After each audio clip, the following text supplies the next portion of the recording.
好多謝 Oscar 幫我哋概括咗呢件事嘅來龍去脈、結果同埋受影響嘅持份者。而家我就想用倫理道德理論去討論下呢一位實習老師嘅行為，道德上係咪啱嘅？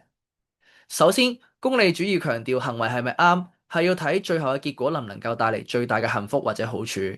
今次呢位實習老師嘅行為令女同事精神上受傷啦，亦都破壞咗同事之間長遠嘅信任。呢啲負面影響遠遠大過佢短暫偷窺嘅快感。所以根據功利主義原則啦，呢個行為係唔道德嘅。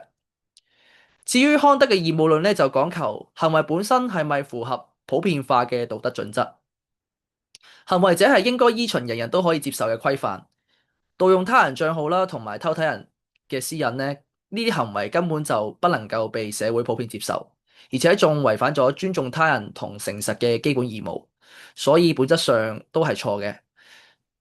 喺德性倫理學就注重個人嘅品德，提倡誠實啦、尊重啦、正直呢啲美德嘅。呢一位實習老師嘅行為咧，明顯就缺乏咗誠實同埋尊重啦，亦都反映出佢品格上面咧存在缺陷，唔符合一個教育工作者應該有嘅德性標準。最後，根據教師專業倫理標準啦，教師應該有保持誠實啦、尊重啦同埋專業嘅操守。同時間都要保障他人嘅私隱，維持同事同師生之間互信嘅關係。呢位實習老師嘅行為咧，違反咗誠實啦同埋尊重嘅原則，